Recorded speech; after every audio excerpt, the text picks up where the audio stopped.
እንዴት ናችሁ ውድ የኢንፎቴይንመንት የዩቲዩብ ቻናል ቤተሰቦች? እኔ ፋሲል ነኝ። ዛሬ በሌላ ቪዲዮ መጥቻለሁ። ዛሬ እንግዲህ ከዲቪ ጉዳዮች ከቪዛ ጉዳዮች ጋር የተያያዘ ቪዲዮ አይደለም የሰራሁላችሁ። ዛሬ ከዩቲዩብ ጋር የተያያዘ ነው። ከራሴ ካገኘኋቸው ተሞክሮች አንፃር ለእናንተ አንዳንድ ነገር ማለት እፈልጋለሁ። በተለይ ከዩቲዩብ የተረዳሁት ነገር ምን እንደሆነ እነግራችኋለሁ።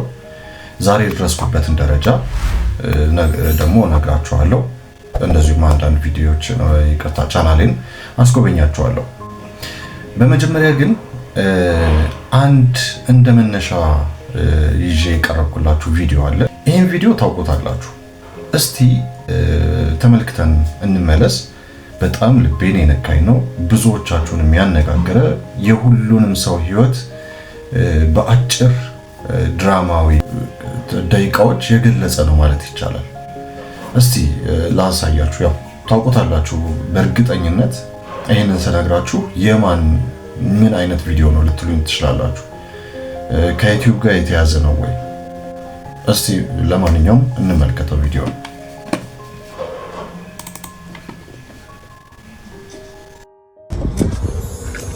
ሄሎ ሄሎ፣ ማነህ?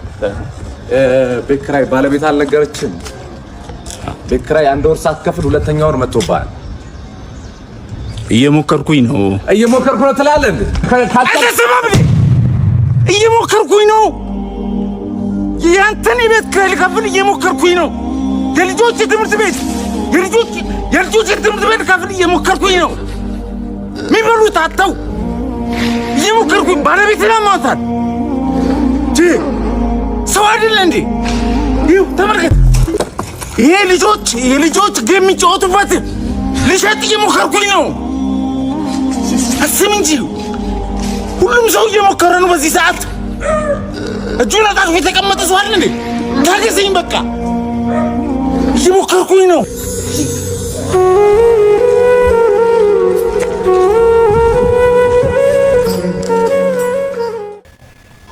እንግዲህ ይሄ ቪዲዮ በአጭሩ የሚገልጸው ሰዎች ለመኖር ጥረት ሲያደርጉ ወይም ደግሞ ለመኖር ሲሉ የሚከፍሉትን ዋጋ ነው። ምናልባት ይሄንን አባት ስትመለከቱ የቤት ኪራይ ተጠየቀ። ሁለተኛ ወር እየመጣ ነው። አንደኛውን ወር ሳትከፍል ሁለተኛው ወር እየመጣ ነው እና ባለቤት አልነገረችም ወይ ብሎ ነው አከራዩ የጠየቀው። እና እየሞከርኩኝ ነው በቃ። በአንድ ወቅት ይሄ ሰው ጥሩ ኑሮ የነበረው ነው። ያንን እንድንል የሚያስችለን ደግሞ አሁን በቦርሳው ይዞት የወጣው ነገር ነው። ለልጆቹ ላፕቶፕ ነበራቸው፣ ጌም መጫወቻ። ግን ከኑሮ አንፃር ከጊዜው አንፃር አሁን ያለበት ነገር በዛ እንዲቀጥል አላስቻለውም። ስለዚህ አንድን ቤተሰቡን ለማኖር የቤት ኪራዩን ለመክፈል በአንድ ወቅት ገዝቶላቸው ጥሩ ብር አውጥቶ ገዝቶላቸው የነበረውን ነገር ለመሸጥ እየተገደደ ነው። ይሄ በጣም ልብ የሚሰብር ነገር ነው ለሁሉም።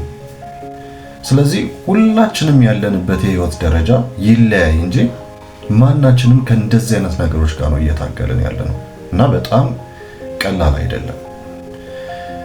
ይህንን ሀሳብ ያነሳሁት ያለ ምክንያት አይደለም። ዛሬ ሁላችንም ከሌላው ጊዜ ከትናንትናው በተሻለ ጊዜ ከባድ ነገሮች ቢያጋጥሙንም ከትናንትናው የተሻለ ጊዜ ግን በእጃችን ላይ መጠቀም የምንችልባቸው ብዙ አማራጮችም አሉ።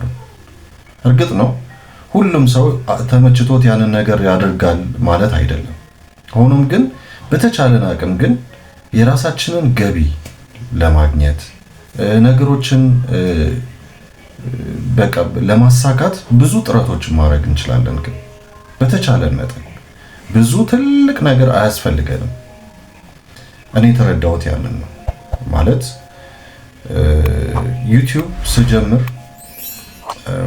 የጀመርኩት 2015 ላይ ነው የዩቲዩብ ቻናል የከፈትኩት።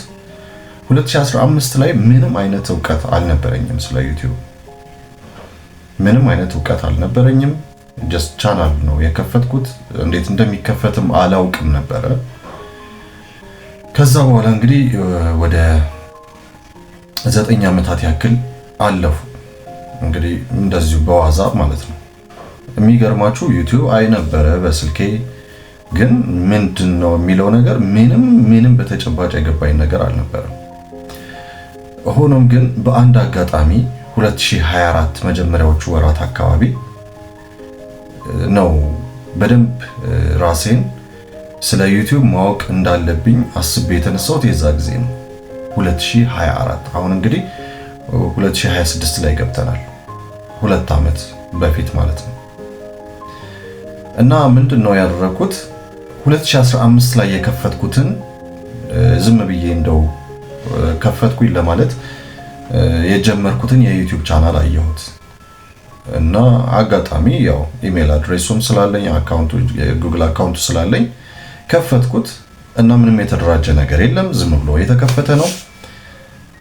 ስለዚህ እሱን እንደገና እንደ አዲስ ማሟላት የነበረብኝ ነገሮች ነበሩ። በእውነት ነው የምላችሁ እስከዛሬም መቼም ጊዜም ከዚህ በኋላም የማነሳው ትላንትም ሳነሳው የነበረ ነገር አንድ የዩቲዩብ ቻናል ነው ለዚህ የረዳኝ አቡጊዳ ሚዲያ። ሁላችሁም የምትስማሙበት እንደሆነ ግልጽ ነው እና የሱን ቻናል እያየሁኝ የሱን ቪዲዮዎች እያየሁኝ ዩቲዩብ ቻናሌን አስተካከልኩኝ። በጣም የሚያስገርመው ይሄንን ቻናል ይሄን አሁን ቪዲዮ የምሰራበትን ለዚህ ያበቃኝን ቻናል ብቻም አይደለም ሌላ አዲስ ቻናል ሌላም ከፈትኩኝ። በጣም በሚያስገርም ሁኔታ ከዚህ ቀጥሎ የከፈትኩት ቻናል 1 ዓመት ባልሞላ ጊዜ ውስጥ ሞኔታይዝ ሆነ። 1000 ሰብስክራይበርስ በላይ 4000 ዋች አወር በላይ አግኝቶ ሞኔታይዝ ሆነ፣ ተሳካልኝ ማለት ነው። ያ ቻናል አሁን እርግጥ እጄ ላይ የለም።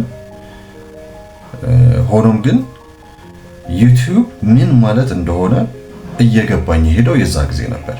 እርግጥ ነው የዛ ጊዜም ቢሆን የመረጥኩት ኮንቴንት ጥሩ ሆነ እንጂ ማለት በቀላሉ ለሰዎች የሚዳረስ ነገር ሆነ እንጂ ያን ጊዜም ሙሉ ለሙሉ ዕውቀቱን አግኝቻለሁ ማለት የምችልበት ጊዜ ላይ አልነበርኩም። ምክንያቱም ይህንን እንድል የሚያደርገኝ ነገር ምንድነው? ለምሳሌ የሙዚቃ ኮንቴንቶች ነበር የምለቀው በዛ ቻናል ላይ።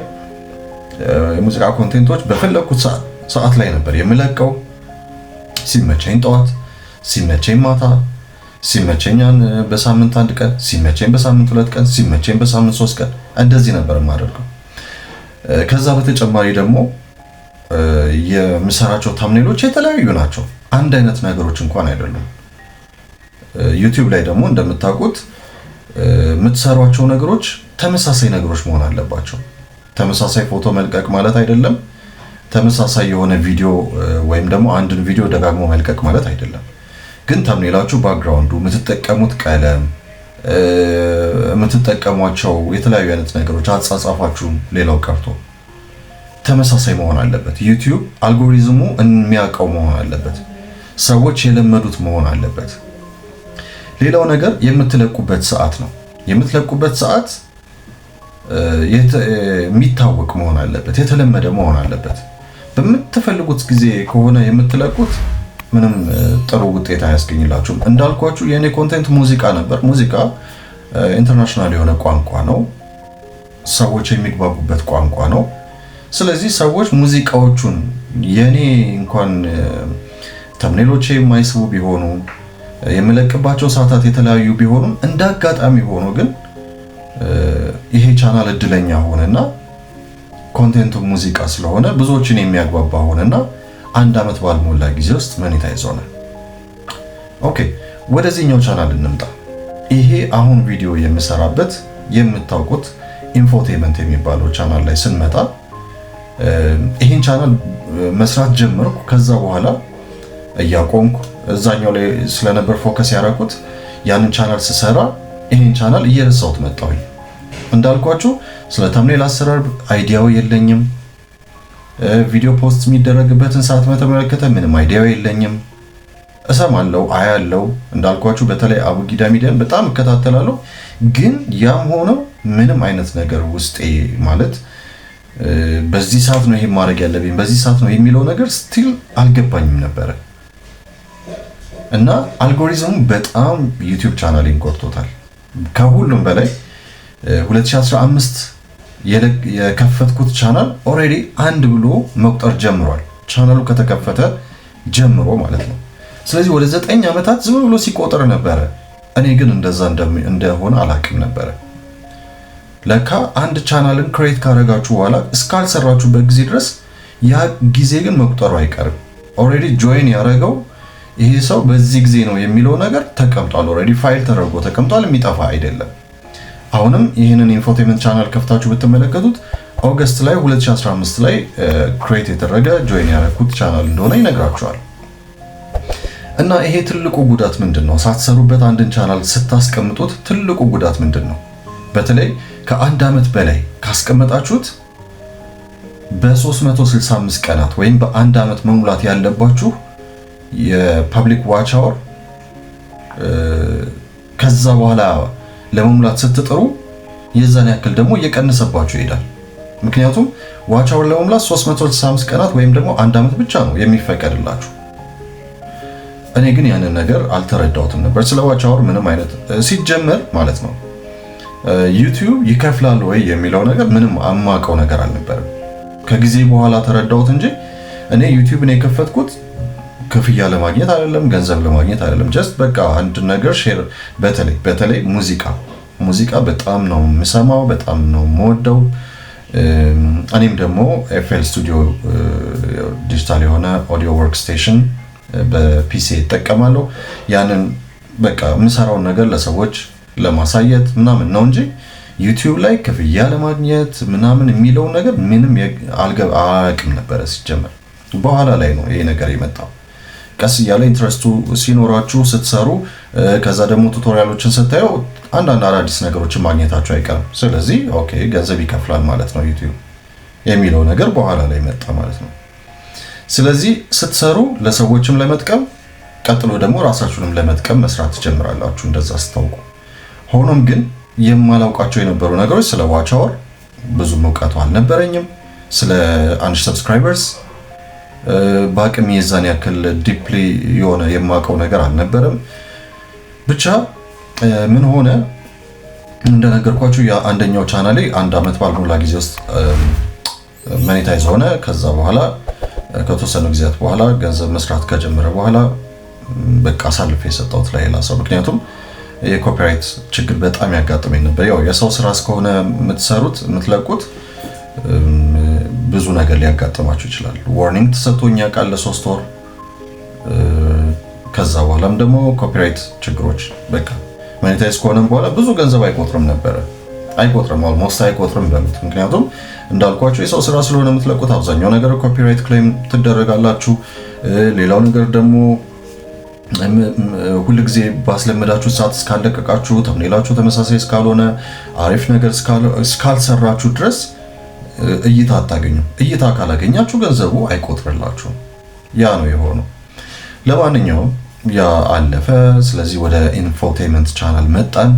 በኢንፎቴመንት ቻናል ላይ እሰራለሁ፣ ቱቶሪያሎችን ሁልጊዜ እሰራለሁ።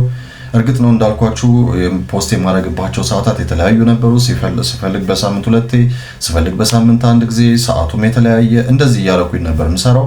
ስለዚህ እይታው የዛን ያክል የተጋነነ አይደለም። እንደውም ኦልሞስት እይታ የለውም ማለት ትችላላችሁ። ከዛ በኋላ እንግዲህ ያው ነገሩን እንዳላረዝምባችሁ ሜቢ በ2 ክፍልም ልለቀው እችላለሁ እና ምንድነው የሆነ ቪዲዮ ግን አስታውሳለሁ። በስልካችን እንዴት ነው ዩቲዩብ መጫን የምንችለው? በስልካችን እንዴት ነው ዩቲዩብ ቻናል መክፈት የምንችለው እና ቪዲዮ መጫን የምንችለው የሚል አንድ ቪዲዮ ሰራሁኝ። ከዛ በኋላ ይሄንን ለቀኩት ማለት ነው። እና ብዙም እኔ ይሄን ያህል አሪፍ የምትሉት ምናምን ቪዲዮ ሆኖ አይደለም። እንደውም ይሄንን ቪዲዮ ስሰራ የስክሪን ሬከርድ የስልክ ስክሪን ሬከርድ ማድረግ አስቸግሮኝ፣ ስልኬም ትንሽ አስቸጋሪ ስልክ ስለነበረ የምጠቀምበት ስክሪንሻት አድርጌ ያስቀመጥኳቸውን ፎቶዎች ነው እነሱን ስላይድ ምናምን እያደረኩ በካፕከት ኤዲት አድርጌ የለቀኩት። ግን እንዳልኳችሁ ልክ አሁን እዚህ ጋር እንደምታዩት ቪው 5500 ቪው ነበር ያገኘልኝ። 248 ላይክ አግኝቶልኛል። በጣም ያስገረመኝ በቃ በጣም የወደድኩት ስራ ነበረ። እኔ ያን ያህል ትኩረት ባልሰጠውም ግን ሰዎች ትኩረት ሰጥተውት ነበር። የዩቲዩብ አልጎሪዝም በጣም ደስ የሚላችሁ አንድ ጊዜ መታየት ሲጀምር ለብዙ ሰዎች ማጋራት ይጀምራል። ቪዲዮአችሁን ለተወሰኑ መጀመሪያ ይሰጣል፣ ከዛ የነሱን ፊድባክ ይከተልና ደግሞ ለሌሎች ሰዎች ያጋራል እያለ ለ5000 እይታ 5000 ከዛም በላይ የሆነ እይታ 248 ላይክ በጣም ቀላል አይደለም ለኔ። ምክንያቱም እንደዚህ አይነት ላይክ አግኝቼ አላቅም። በቃ በዩቲዩብ እንደዚህ አይነት ላይክ አግኝቼ አላቅም። እርግጥ ነው በዛኛው ቻናል ላይ በሙዚቃው ቻናል ላይ 45000 ቪው ያገኘሁበት 54000 ምናምን ቪው ያገኘሁበት አንድ የኢዮብ መኮንን ስራ ነበር። የኢዮብ መኮንን ዘፈኖችን እንደዚህ የተለያዩ ዘፈኖችን አንድ ላይ አድርጌ እንደ ኮሌክሽን የሰራሁት ስራ ነበር። እሱ ወደ 54000 ምናምን ቪው አግኝቶልኛል። 10000 ቪው ያገኘልኝ ስራ ነበር። 5000 ቪው ምናምን እንደዛ ነበር። ሙዚቃ ያው እንደምታውቁት ኮንቴንቱም ተወዳጅ ነው። ኮፒራይት ነው እንጂ የሚያስቸግራችሁ። እዚህ ቱቶሪያል ላይ ግን ስትመጡ ቱቶሪያል ቁም ነገር ነው። ሰው ቁም ነገር ዛሬ ደግሞ መስማት በጣም የሰለቸው ሰዓት ነው ማለት ትችላላችሁ። ከቁም ነገር በላይ በጣም የሚፈልገው ጊዜውን በመሳቅ በተለያዩ እንደዚህ በቃ ነገሮችን ምናልባት ውስጥ ያሉትን ሀሳቦች በሚያስረሱት በሌሎች በቃ ሳቆች፣ ኮሜዲ ምናምን ፕራንክ ነገሮች እንደዚህ በማየት ነው እንጂ ማሳለፍ የሚፈልገው እንደዚህ ቁም ነገር የሆኑ ቱቶሪያሎች፣ ይሄ ሲሪየስ የሆኑ ነገሮችን ኮንቴንቶችን ብዙ ጊዜ አይመርጥም። እና ለኔ ያ ትልቅ ነገር ነበር። እርግጥ ነው የዛን ያክል ደግሞ ዩቲዩብ ቻናል መክፈት የሚፈልግ በጣም በርካታ ሰው ስለነበረ ይሄን ቪዲዮ እንዲወደድ አድርጎታል። ኤኒዌይስ ይሄን ቪዲዮ ሰራውኝና ከዛ በኋላ እንዳልኳችሁ በመሀከል ደግሞ አንድ ሁለት ቪዲዮ ይመስለኛል ለቀኩኝ። ከዛ በኋላ ቀጥዬ ዩቲዩብ ቻናል አከፋፈት የሚል በ5 ደቂቃ ብቻ የዩቲዩብ ቻናል መክፈት በቀላሉ የዩቲዩብ ቪዲዮ አጫጫን የሚል አንድ ቪዲዮ ሰራውኝ እና ይሄንን ታምኔል የሆነ ታምኔል ሰርቼ ነበር፣ ግን ብዙ እይታ አላገኘልኝም ነበር። ከዛ አንድ ልጅ 300 ብር ከፍዬው ይመስለኛል ካልተሳሳት ታምኔል ሰራልኝ። ይሄን ታምኔል ሰራልኝ። በጣም አስገራሚ ታምኔል ነው። መጀመሪያ የሆነ አንድ ሳምፕል ሰጠኝ። አይ ትንሽ አሪፍ አርጋት፣ በታዋቂ ሰው አርጋት ከቻልክ ደግሞ ምናምን አልኩት። የእሸቱ መለሰን ፎቶ አረገና ፊት ለፊት ይሄንን የምታዩትን አሪፍ የሆነ ታምኔል ሰራልኝ። ወዲያውኑ ተተኮሰ ማለት ነው። እንግዲህ ልክ እዚህ ላይ እንደምታዩት 5000 ቪው አግኝቷል። ይሄ 5000 ቪው አግኝቷል። ላይክ ደግሞ ወደ 145 ላይክ አግኝቷል እና ይሄም በጣም አስገራሚ ነበር። እንግዲህ እነዚህ ሁለት ቪዲዮዎች በአንድ ጊዜ ነው በቃ የተተኮሱት። በቃ ብዙ ሰብስክራይበርስ እንዳገኝ የረዱኝ እነሱ ናቸው።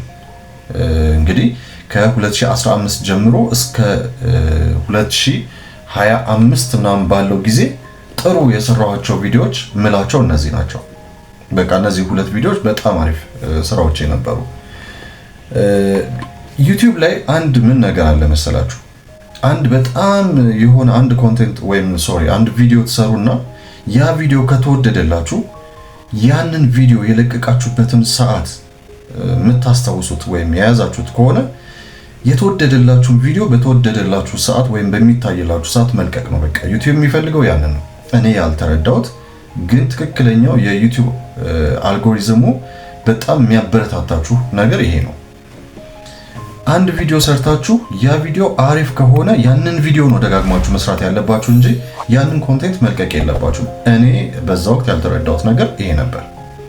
ሌላው ነገር ደግሞ የምትለቁበት ሰዓት፣ ለምሳሌ እኔ አሁን በዚህ ሰዓት 3 ሰዓት ላይ ነው ቪዲዮዎችን የምለቀው። ብዙ ጊዜ በቃ 3 ሰዓት ላይ ነው የምለቀው፣ እይታ አገኛለሁ። እና ዩቲዩብ ምንድነው መሰላችሁ እየሰራችሁ ስትሄዱ ሞር ቪው እያገኛችሁ ስትሄዱ ምናምን አናሊቲክሳችሁ በጣም አሪፍ ይሆናል። አናሊቲክሳችሁ አሪፍ ሲሆን ምን አይነት ነገር አለ መሰላችሁ የሚሰጣችሁ እዚህ ጋር ላሳያችሁና ያው በእርግጠኝነት አብዛኞቻችሁ ታውቁታላችሁ ዩቲዩብ ላይ የምትሰሩ እዚህ አናሊቲክስ የሚል ነገር አለ። እዚህ አናሊቲክስ ላይ የሚሰጣችሁ አንድ ነገር አለ። ይሄ ምንድነው? እዚህ ጋር ኦዲየንስ የሚል ነገር አለው። እዚህ ጋር ይሄ ኦዲየንስ የሚለው ጋር አንድ ቻርት አለ እዚህ ጋር የሚያመጣላችሁ። ይሄ ምንድነው? ሰዎች የእናንተን ቪዲዮ የሚያዩበት ሰዓት ነው። ስለዚህ እኔ አሁን የምለቅበት ሰዓት አለ 3 ሰዓት፣ ከምሽቱ 3 ሰዓት። ለምሳሌ እስቲ ከምሽቱ 3 ሰዓትን እንየው። ከምሽቱ 3 ሰዓት ላይ most of your viewers are on YouTube። ስለዚህ አብዛኞቹ ተመልካቾችህ ዩቲዩብ ላይ ናቸው። በቃ ስለዚህ በዛ ሰዓት ቪዲዮን ብለቅ ዩቲዩብ ላይ ያሉ የኔ ተመልካቾች ወይም የኔ ሰብስክራይበርስ ቪውወርስ የኔን ቪዲዮ በቀላሉ አግኝተው ማየት ይችላሉ። ግን እዚህ ጋር ለምሳሌ እዚህ ጋር ብለቅ አሁን few of your viewers are on YouTube ይሄ ማለት ስንት ሰዓት ላይ መሰላችሁ? 6 ሰዓት ከቀኑ 6 ሰዓት ተነስቼ የሆነ አንድ ቪዲዮ ብለቅ ምናልባት አንዳንድ ጊዜ ትሬንዲንግ የሆኑ ቪዲዮዎች በጣም ይሄ ቫይራል የወጡ ሐሳቦች ካሉ እነሱን ስትለቁ አንዳንድ ጊዜ አጋጣሚ ሆኖ ሊታይላችሁ ይችላል። ግን በአብዛኛው ይሄ ነገር ትክክል አይደለም።